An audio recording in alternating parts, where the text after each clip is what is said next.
عقیدہ توحید اسلام کا بنیادی اور اساسی عقیدہ ہے۔ عقیدہ توحید پر غیر متزلزل اور غیر مشروط ایمان رکھنا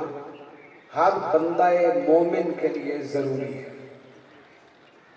اور اگر عقیدہ توحید کے اندر ذرا سی بھی لغزش آ جائے تو کوئی بندہ بھی صاحب ایمان نہیں رہ سکتا۔ اللہ کی ذات و صفات کے کوئی شریک نہیں، وہ وحدہ لا شریک ہے، اور اہل اسلام و ایمان کا یہ واضح عقیدہ ہے کہ اللہ ہر قسم کے شریک سے پاک ہے، اس کا کوئی ساجی نہیں ہے، اس کی کوئی ضد نہیں ہے، کوئی ند نہیں ہے، کوئی مثل نہیں ہے۔ میرا اللہ ہر مثل سے مثال سے پاک ہے، اور جتنے بھی اولیاء ہیں، جتنے انبیاء ہیں، سارے کے سارے اللہ کے فقیر ہیں، اللہ کے محتاج ہیں، حتیٰ کہ سید الانبیاء ختمی مرتبہ امام الانبیاء علیہ السلام بھی اللہ سے لیتے ہیں، مخلوق میں تقسیم فرماتے ہیں، اور اللہ کی کبریائی ہر چیز سے بلند و بالا و اعلیٰ، اور اسی لیے صوفیاء نے ہمیشہ عقیدہ توحید کو مضبوط کرنے کے لیے، مستحکم کرنے کے لیے ہمیشہ زور دیا ہے،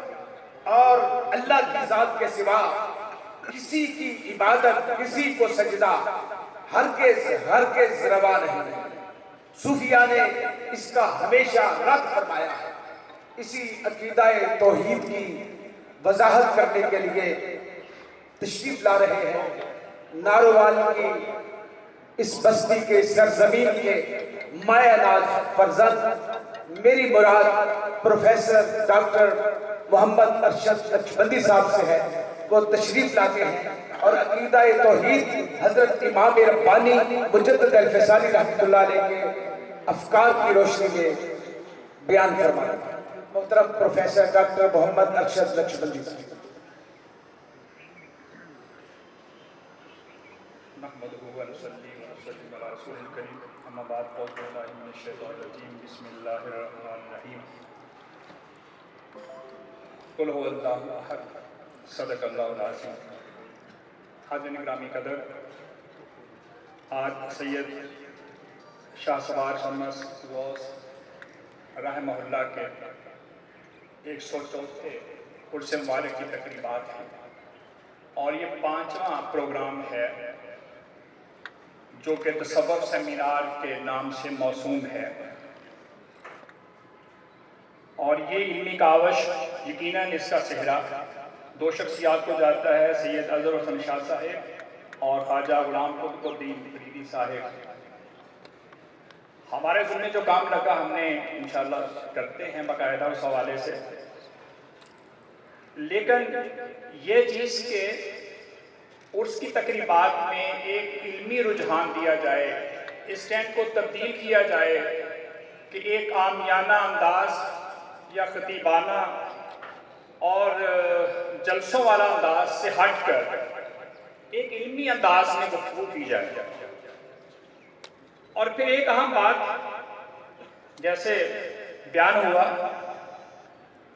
کہ عقیدہ توحید ہم نے کچھ اپنے طور پہ تقسیمات کر لی، کچھ جگہوں پہ ہمیں عقیدہ توحید پہ کثرت سے گفتگو ملتی ہے، خطبہ جمعہ میں بحث عنوانات پہ، کچھ جگہ پہ رسالت پہ زیادہ گفتگو ملتی ہے، بعض جگہ پہ اہل بیت پہ زیادہ گفتگو ہے، بعض جگہ پہ صحابہ کرام پہ آپ دیکھیں گے تو زیادہ گفتگو نظر آئے گی۔ اصل بات یہ ہے کہ ان میں توازن ہونا چاہیے۔ توحید کی بات قرآن پاک میں بہت زیادہ ہے۔ اگر آپ ایک ٹاپک جو سب سے زیادہ بیان ہوا ہے وہ بیان کرنا چاہیں تو وہ توحید ہے، پھر آخرت ہے،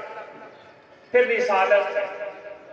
تو رسالت آخرت، لیکن سب سے زیادہ توحید پہ بات ہے۔ لہٰذا ہم اپنے طور پہ کوئی ایسی چیز کر دیں کہ اپنی کوئی خود سال تک تقسیم کر دیں، اس بات کو ختم کرنے کے لیے باقاعدہ چیز یہ رکھی گئی کہ ہم ہر سیمینار میں عقیدہ توحید سے متعلق صوفیاء کرام کی تعلیمات کو ضرور ذکر کریں گے کہ یہ عقیدہ باقاعدہ متفق علیہ عقیدہ ہے، اس پہ دوسری رائے نہیں ہے اور اس کی ضرورت ہے۔ ہمیں چاہیے کہ ہم خطبات جمعہ میں بھی باقاعدہ توحید کی مختلف جہتوں کو موضوع کلام بنائیں۔ تو شیخ مجدد الافسانی رحمہ اللہ کے حوالے سے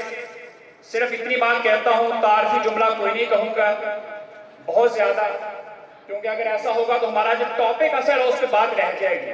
اور اصل خوبی ہوتی ہے مقرر کی کہ وہ اپنی گفتگو میں اپنے موضوع سے متعلق زیادہ سے زیادہ مواد جو ہے وہ لوگوں کو دے اور اس پہ بات کرے، اس کے زیادہ سر جہاد لوگوں کے سامنے آئے، یہ نہ ہو کہ صرف ایک یا دو بات آئے اصل ٹاپک کی اور باقی ساری ویسے آ جائیں بات۔ 971 ہجری ان کا سن ولادت ہے اور 1034 ہجری ان کا سن وفات ہے، اور اکبر کا دور ہے اور اس کے بعد پھر جہانگیر کا دور۔ یہ دو دور بطور خاص انہوں نے جو ہے وہ دیکھے۔ اس حوالے سے اگر آپ دیکھیں تو جو ان کا نقطہ نظر تھا جلاؤ گراؤ والا نہیں تھا، یہ تھا کہ آپ مکتوبات کے سلسلے میں جو ان کے اراکین ہیں سلطنت کے، ان کو خاص لوگوں کو، باثر لوگوں کو خطوط لکھے جائیں، مکتوبات لکھے جائیں، اور وہی مکتوبات امام ربانی بہت بڑا علمی سرمایہ ہے توحید کے حوالے سے، رسالت کے حوالے سے اور تصوف کے حوالے سے، بنیادی چیزوں کے حوالے سے۔ سب سے پہلی چیز میں ڈائریکٹ ٹاپک شروع کرتا ہوں، کیونکہ اکبر کا دور تھا تو بہت سی چیزوں کو مکس کرنے کی بات ہوئی کہ ہم ملا دیں اسلام کی تعلیمات کو بھی اور ہندوؤں کی تعلیمات کو بھی۔ تو ایک بات یہ چلی کہ رام اور رحمان جو ہے نا، یہ ایک ہی چیز کے نام ہے، یہ ایک ہی چیز ہے۔ تو شیخ مجدد الافسانی رحمہ اللہ نے بڑی واضح بات فرمائی، فرمایا رام و رحمان یا یکے دانستن از نہایت بیعقلیس، فرمایا کہ رام اور رحمان کو ایک سمجھنے والے جو ہے وہ نہایت بے عقل ہے۔ خالق و مخلوق یکے نہ می شود، خالق اور مخلوق کبھی بھی ایک نہیں ہو سکتے۔ جو رام ہے وہ مخلوق ہے اور اللہ تعالیٰ جو ہے وہ خالق ہے، یہ ایک نہیں ہو سکتے۔ اور یہ تصور کہ یاد کرشن و رام را یاد پروردگار می دانت ہاشا بکنا سما ہاشا بکنا، اور اس تصور کی بھی نفی کی کہ کرشن اور رام کو یاد کریں گے تو یہ اللہ کی یاد سمجھی جائے گی۔ فرمایا یہ تصور جو ہے وہ غلط ہے۔ اکبر کا دور تھا، اس تصور کے حوالے سے بہت سے علماء کے فتاوی بھی تھے، جیسے مل جاتے ہیں، بہت سے لوگ حمایت بھی کر رہے تھے ظاہری طور پہ علم کے علمدار، لیکن اس دور میں فرمایا کہ جو کرشن ہے، رام ہے، اس کی یاد کو اللہ کی یاد قرار دینا جو ہے، قرار دینا اس کی مذمت کی، فرمایا ہرگز ایسا نہیں ہو سکتا۔ اور اس کے بعد یہ چیز کہ رام اور رحمان کے حوالے سے بات آئی، اور اس کے بعد جو ہے اہم ترین جو بات ہے وہ فلسفہ وحدت الوجود۔ آپ نے دیکھا کہ فلسفہ وحدت الوجود جو ہے اور وحدت الشہود، یہ دو ٹرمیں ہیں، دو اصطلاحیں ہیں، ایک جس میں اپنے وجود کی بات بھی ہو اور اللہ کے وجود کی بات بھی ہو، یہ عام طور پہ وحدت الشہود کہلاتا ہے، اور جس میں یہ بات ہو کہ نہیں ایک ہی وجود ہے اللہ تعالیٰ کا اور کوئی اور چیز نہیں ہے، یہ عام طور پہ عقیدہ وحدت الوجود کی بات ہے۔ لیکن شیخ مجدد نے، شیخ احمد سرہندی رحمہ اللہ نے دیکھا کہ اس عقیدے کی غلط توضیحات ہو رہی ہیں اور اس عقیدے کی بنا پر غلط چیزیں پروان چڑھ رہی ہیں، تو لہٰذا یہ بھی دیکھنے کی ضرورت ہے کہ اگر کسی عقیدے سے کوئی غلط مفہوم لیا جانا شروع ہو جائے تو اہل علم پہ لازم ہے کہ اس کی تصحیح کریں، یہ نہ کریں کہ یہ تو ایک عقیدہ ہے، کوئی بات نہیں، ہم چلاتے رہیں،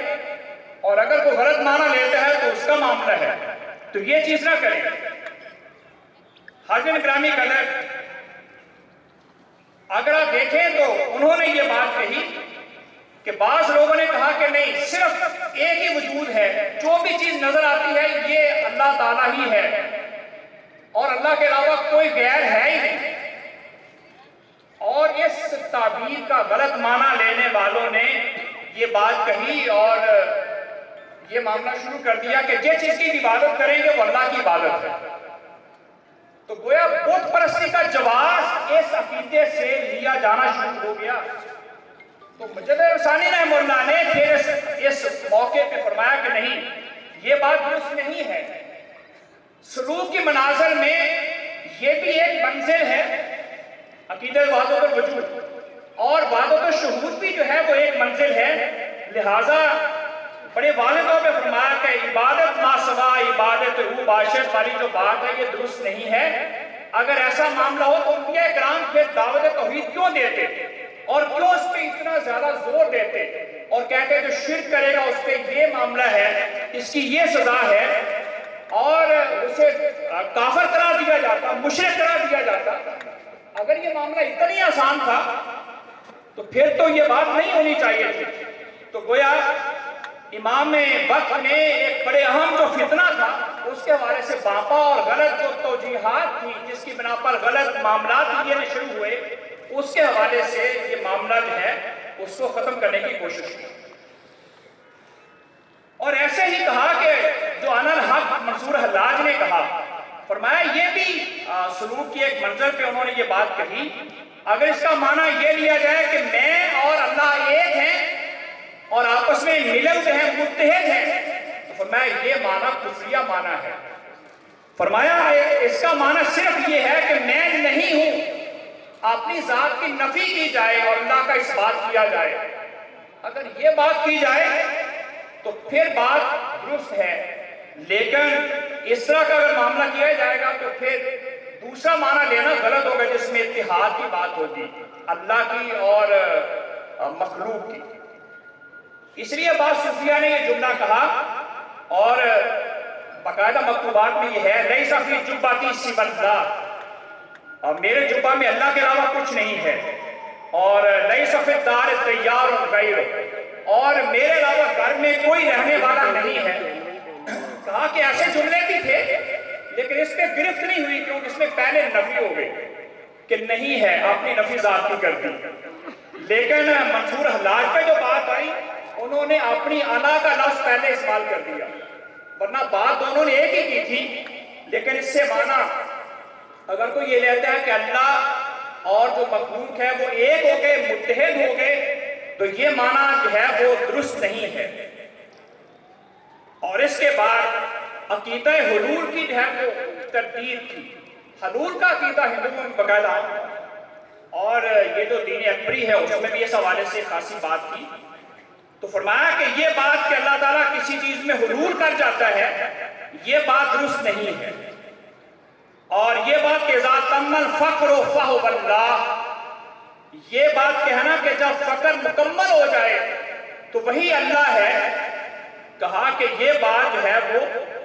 درست نہیں ہے۔ اس کا یہ معنی لینا کہ اللہ تعالیٰ کے ساتھ یہ چیز متحد ہے اور فقر جب مکمل ہو جائے، کامل ہو جائے تو اس کو اللہ کہہ دیا جائے، یہ بات درست نہیں ہے۔ اور یہ اگر فقر تمام ہو جائے تو پھر اللہ کے سوا کچھ نہیں رہتا، اور اپنی ذات کی نفی کرتے انسان کہ میں جو بھی اللہ کے حکامات ہوں گے اسے ہی مانوں گا، اپنی ذات کی اور خواہشات نفس کی نفی کر دے، اس سینس میں یہ تو مسئلہ نہیں ہے۔ لیکن اگر یہ کہہ دے کہ نہیں ہم جو ہے وہ ہماری ذات میں اللہ تعالیٰ آ گیا، اس طرح کا معاملہ ہو، تو یہ بات جو ہے وہ قابل گرفت ہے اور اس کی کوئی گنجائش نہیں ہے، کیونکہ دین اکبری میں یہ سارے معاملات چل رہے تھے، لہٰذا اس کی جو ہے وہ تردید ہے۔ ایک اور بات صفات باری تعالیٰ کے حوالے سے بات کہی، فرمایا کہ جو اللہ تعالیٰ کی صفات ہیں وہ قدیم ہیں، ازلی اور ابدی ہیں، اور باقی جتنے بھی چیزیں ہیں وہ حادث ہیں۔ اور جو چیزیں حادث ہیں، جو وقتی ہیں، ظاہر وہ ختم ہونے والی ہیں، فانی ہیں، اور اللہ تعالیٰ کی ذات جو ہے وہ ہمیشہ رہنے والی ہے۔ ان صفات کے حوالے سے بات کی، اور یہ بھی کہا کہ اللہ تعالیٰ کی جتنی بھی صفات ہیں وہ محیط ہیں، احاطہ کرنے والی ہیں،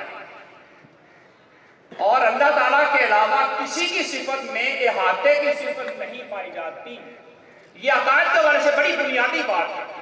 اللہ کا علم جو ہے وہ محیط ہے، اور اللہ کے انبیاء کا اور مخلوق میں ہر ایک کا جو علم ہے وہ محیط والی صفت اس میں نہیں ہے، اس کی لمٹ ہے۔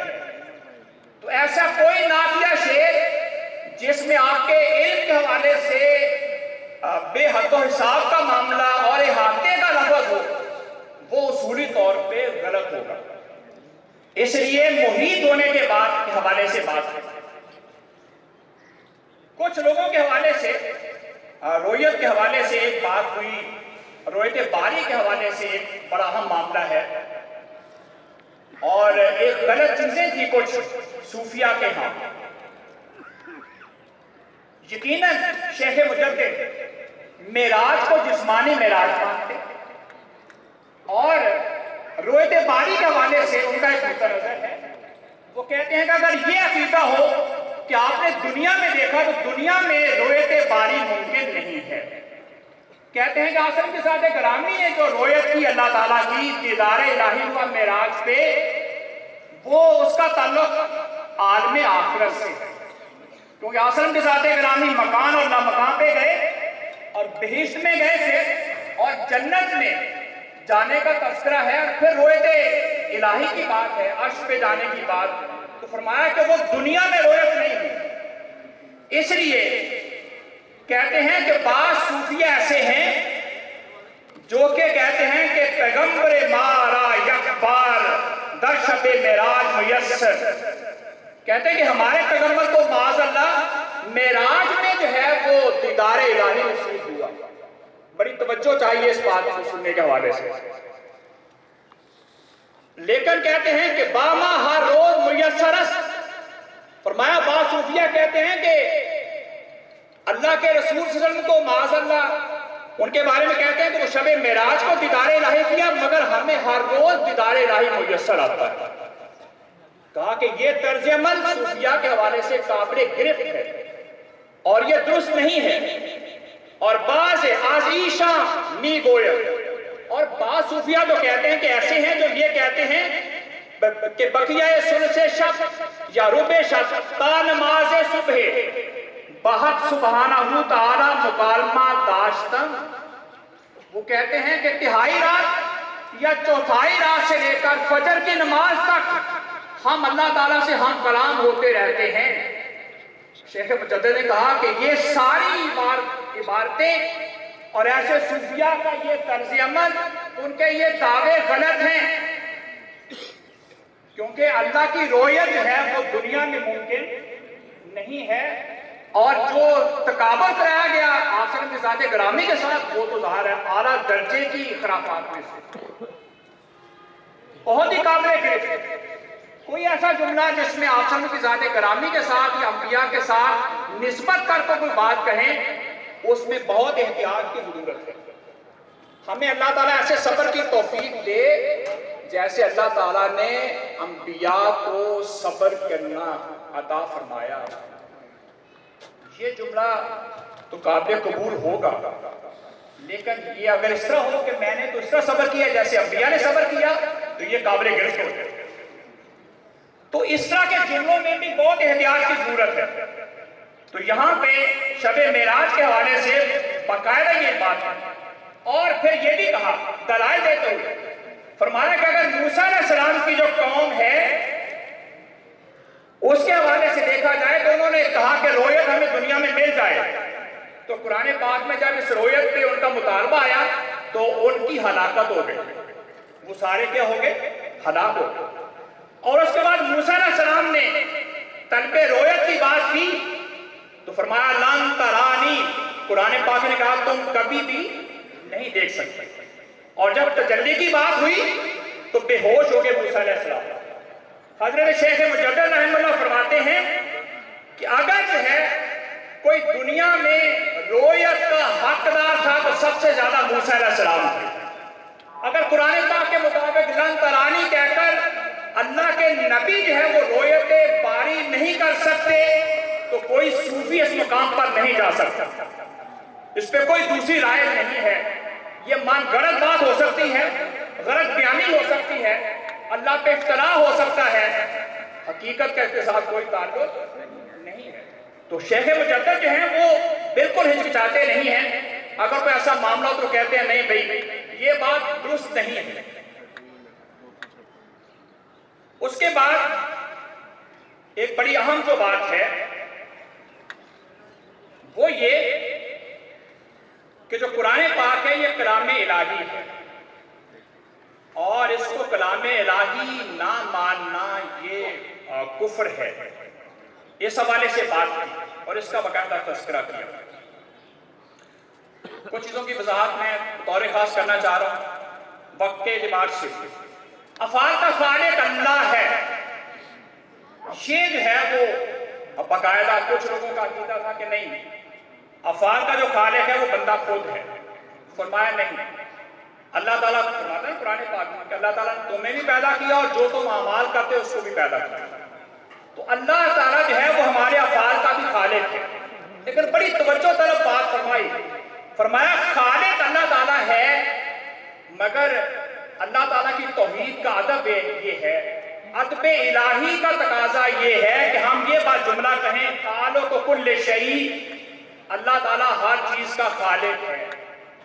یہ بھی ہم کہہ سکتے ہیں خالق الشر خیر والشر، خالق الخیر والشر، اللہ تعالیٰ خیر و شر کا خالق ہے، یہ بھی کہنے کی اجازت ہے اور کہنا چاہیے، کہہ سکتے ہیں، کل شے بھی کہہ سکتے ہیں۔ لیکن فرمایا کہ اگر کوئی یہ بندہ کہے کہ خالق القاذورات والخنازیر، تو فرمایا یہ ادب الہی سے مناسبت نہیں رکھتا، یہ جملے کہنے کی اجازت نہیں ہے۔ اگرچہ ان چیزوں کو بھی اللہ تعالیٰ نے پیدا کیا ہے، مگر شیخ مجدد فرماتے ہیں کہ کوئی آدمی مخصوص کر کے غلط چیزوں کو یہ بات کہے کہ فلاں غلط چیز کو بھی اللہ نے پیدا کیا، فلاں غلط چیز کو بھی اللہ نے پیدا فرمایا، گندگیوں کو بھی اللہ نے پیدا فرمایا، خنازیر کو بھی پیدا کیا، فرمایا اس کی اجازت نہیں ہے۔ اللہ کی طرف بات کرنی ہے تو خالق و کل شیء کہیں یا خالق الخیر والشر کہیں تو تب درست ہے۔ اس کے علاوہ جو اور رسومات ہیں غلط